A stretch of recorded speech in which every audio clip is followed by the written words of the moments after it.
Video, I'm rolling with Mike. Mike is a purple belt at the school. I'm not sure exactly how long he's been training, but he's been a purple belt as long as I know him, which is a little bit over a year. Actually, well over a year. So there I'm explaining to him how I got a scratch on my nose, and it was from some furious wrist fighting with a blue belt. So we're starting out our roll. We're just kind of warming up. This is our first roll. The school was a little bit cold today. That's why I'm wearing my sweater. That is an official Jits over 50 sweater that you can buy at my merchandise store, Spread Shop. The link is in my description.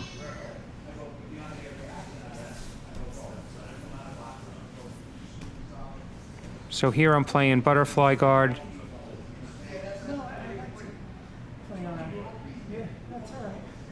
Very relaxed. Not at all, brother. I know certain things I don't want you to get.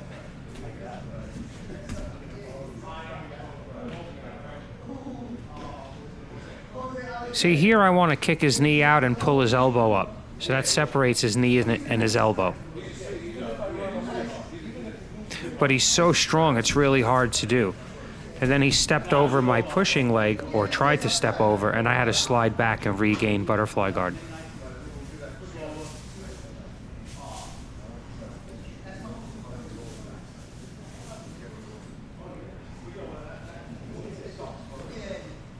So here I'm always looking for the reverse armbar. So I kind of fight him a little bit, hand fight, and then I'll let him grab my head and I'll go for the reverse armbar. Or I'll kick out his knee. So there I have a spider hook, no-gi spider guard, my famous no-gi spider guard.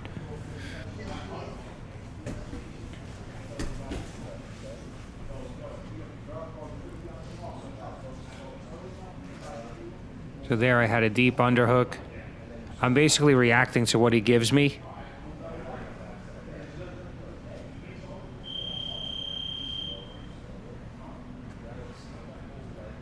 He's looking to make a meaningful grip, but I keep swimming my hands around and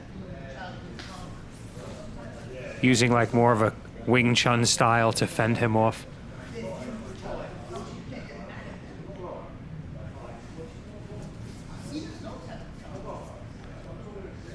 So here he has an underhook and he's trying to pass my knee shield. And I'm able to just slither away and get my butterfly hooks back in.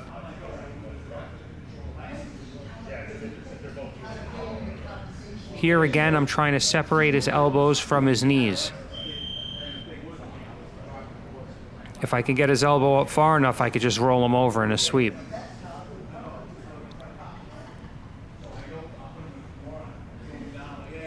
Here I'm trying to make an angle with my hips while trapping his arm. He was able to pull out. Now I'm using like a 2-on-1 wrist fighting on one side. I'm really trying to bait him into taking more of a chance. Here I'm back to my spider guard on the right bicep. There he's trying to shuck my knee down and pass, but I was able to make space and bring my other knee back in. There I went to underhook for a dog fight, but he sat back.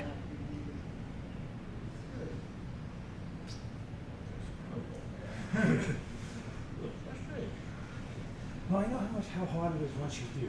Now some people might be watching this and thinking, well, this guy, you know, he's not really exploding, he's not mobile.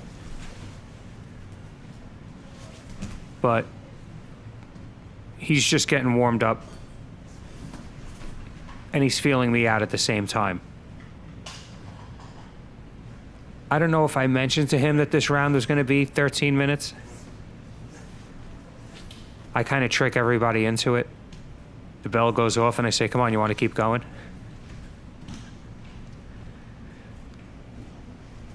So here even I have my arms down. I'm really baiting him to come and try to make a meaningful connection. He's also afraid to take any chances because he knows my game a little bit, but he hasn't got it figured out. So there he kicked one hook off, but I'm able to squirm away and make space and get my legs back in. Yeah, I'm about 175 and he's up around 230, 240. So it's a pretty big weight difference. And I don't know if everybody's strong just because they're that size, but I feel like he has a lot of superhuman strength. So if I had to analyze his biggest problem is he's not aggressive enough. And I think it's just in his personality. He's not an aggressive kind of guy. So he doesn't play much of a guard, but then he'll avoid submissions for 5 minutes. Because he's so big and strong, it's really hard to trick him into something. Especially in no gi. I think with gi I would be able to grab the collar and do a finish a lot easier. But in no gi, I'm depending more on Americanas, arm bars, Kimura, and his big, strong arms are hard to twist in the wrong direction. So again, I'm trying to separate his elbows from his knees. This is another mistake he makes that I told him about.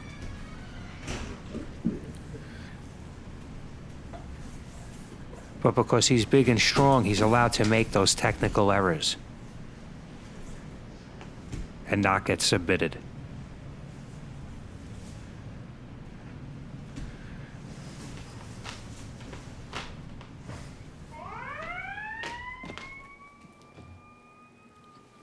So here I'm in somewhat of what they call the 1,000-pound position. I have my left hand near his hip. That's going to prevent him from re-guarding. I'm just leaning on him right now.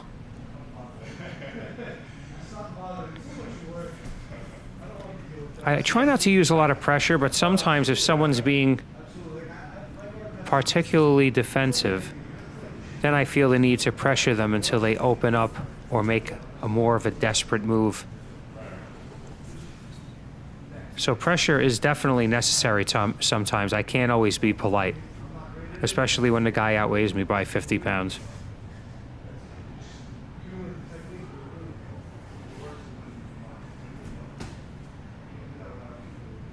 So now I have his elbow up off the mat.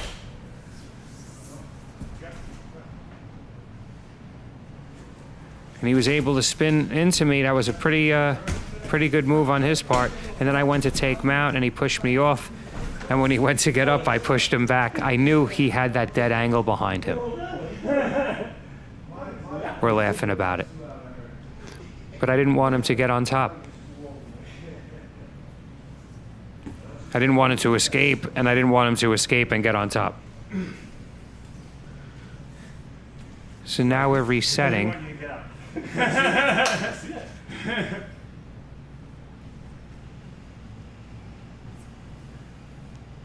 That's Larry in the background.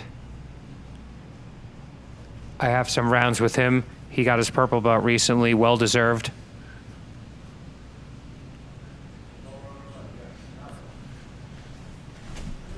So you've seen these positions from me before. I had my foot on his hip. I'm trying to arm drag him, but again, he's 200 plus pounds. It's pretty hard to move if he doesn't want to.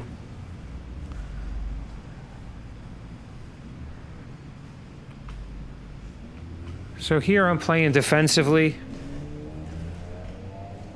I'm trying to set up something there. When I pull his elbow out like that, I'm looking for that reverse armbar.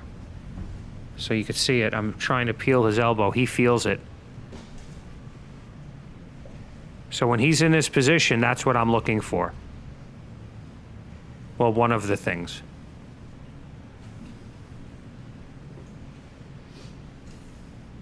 Again, it's easy to get. People don't realize the threat until it's too late. If I would have got his wrist over my left shoulder there, if I would have got his right wrist over my left shoulder, I would have had a chance to finish. So he made a big move, super athletic move for a man of his stature, dare I say. That was awesome.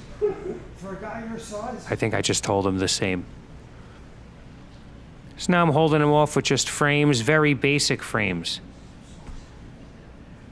Like I'm practicing the edge of my frames with my arms. I'm keeping my hands open because that keeps me relaxed. Even in stand-up fighting, when I throw a punch, I close my hand at the last second. I don't make a fist and swing with just the fist.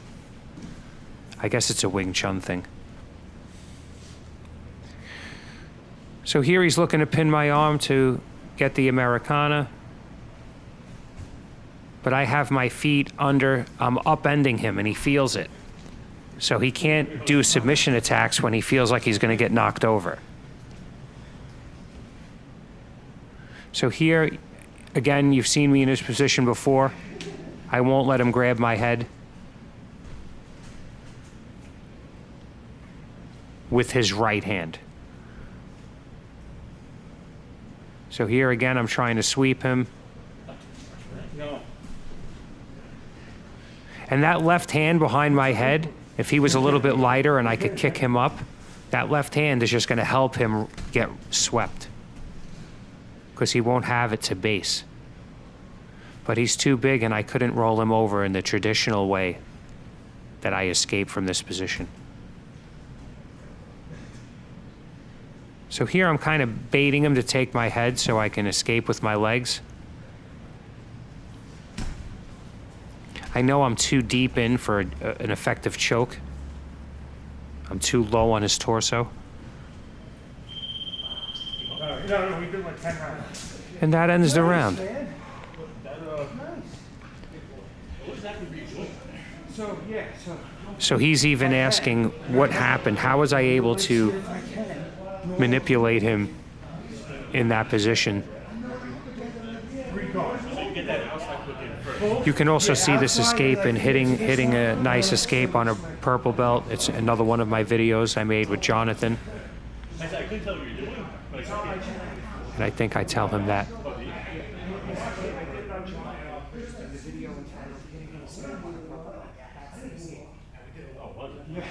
Because, like I said, I know what you're doing, but I didn't like it. And I knew that was obviously a problem. I didn't know where you were going to go from there. right, because if you got light on that side, you're going to be stuck in. That's what you're going to do. So he's explaining he was worried about getting swept over, which was definitely a legitimate concern.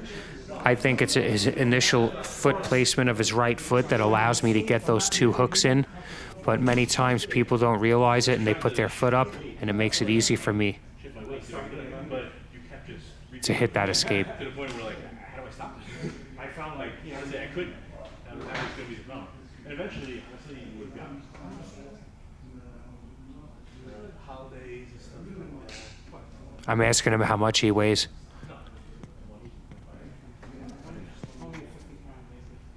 Yeah, but you can't tell because you keep me away from it. Like I said, and the way you were doing it was really. So if you're still watching, you're going to get a little pointer Yeah, so you're using your legs.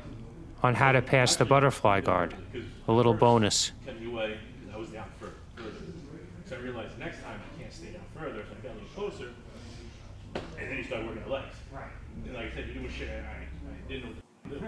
Because I didn't know how to get out of it. I couldn't do it. And now it won't be so far.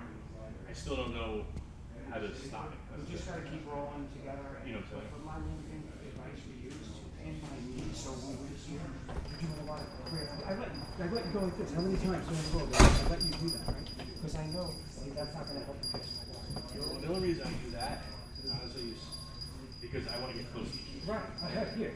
So, Right, so here, pull you back. don't really, look, what you really want is to connect to my leg. So here I'm trying to convey that he needs to get his biceps over my thighs. On my legs, in conjunction with your.